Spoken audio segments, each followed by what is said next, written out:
Something's Burning, a short story by Laura Falk. To cook is a must in my mother's household. As a young woman, my mother has told me time and time again how a good meal can warm you in the winter, cool you in the summer, keep a family together, and a man in your bed. Having no skills in this area is also apparently the reason I am not yet happily married and making her grandbabies.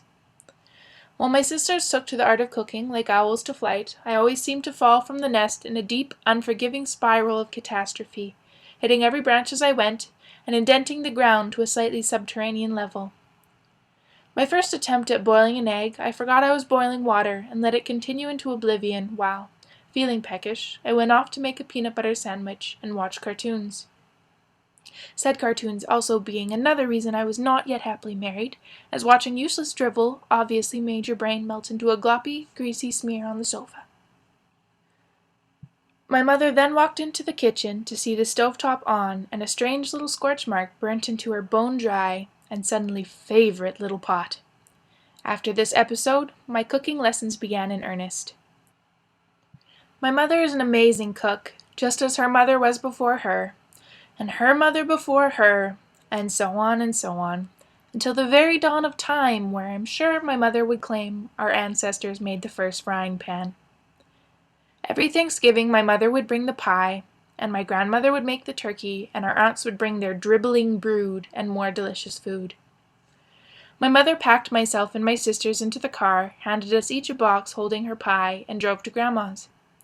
We were to watch our box and handle it with the utmost care in order to have the pies arrive safely.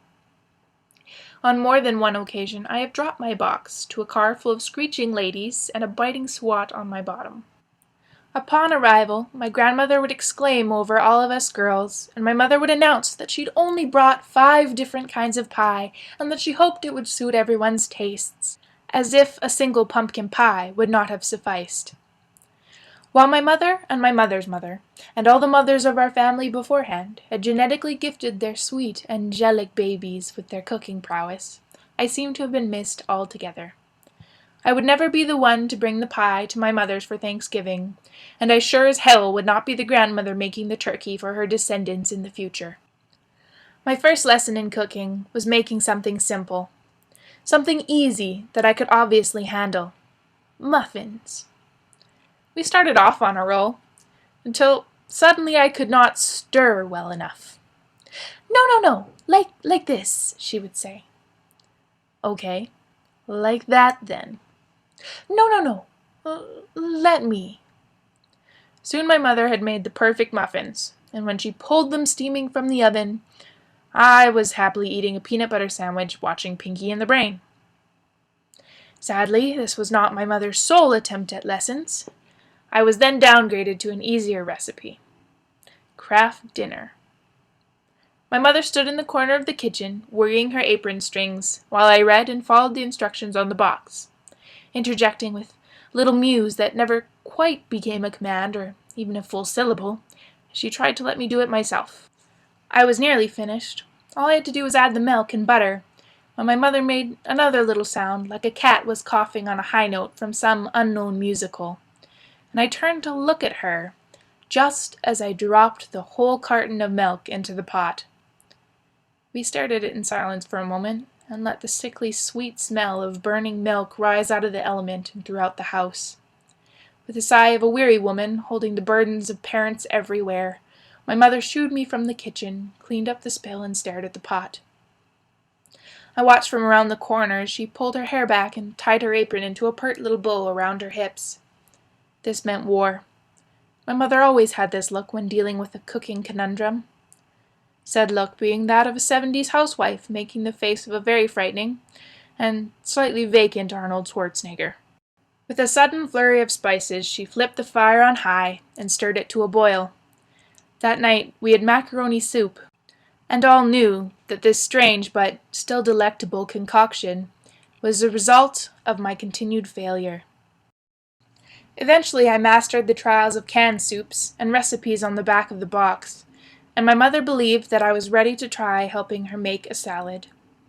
"This is what you need," she said. "Nothing more than this. Can you do it?" With the pride of all my favorite superheroes stuffed into one body, I puffed up my chest like the chickadees on the feeder outside, and I announced that I was capable. My mother nodded and went to the closet, pulling out what we call the sous chef apron. With the kind of pride only a parent could have, and I'm sure more than a heaping cup of trepidation, my mother tied it twice around me and pulled it into a perky little bow much like her own. I relished in the feeling of it. Perhaps I hadn't missed out on the cooking genes. I just had to develop them a little bit more than the rest of my family. I painstakingly peeled, cut, and mixed the vegetables into the bowl. With a smile, my mother handed me the dressing recipe and went on to do other dinner preparations. I finished the dressing and poured it over my spinach salad and brought it to the table with a flourish. Mother handed me a fork and we both took a bite to test. We then died.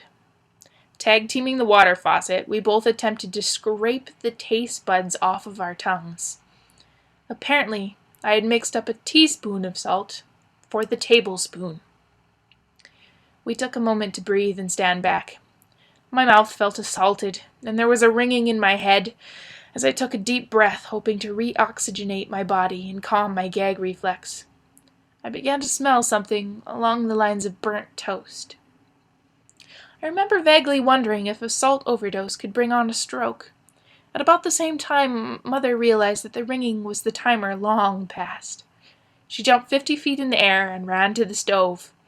As she opened it, a gust of black smoke wafted out, and the fire alarms cleaved our ears with a volley of needles.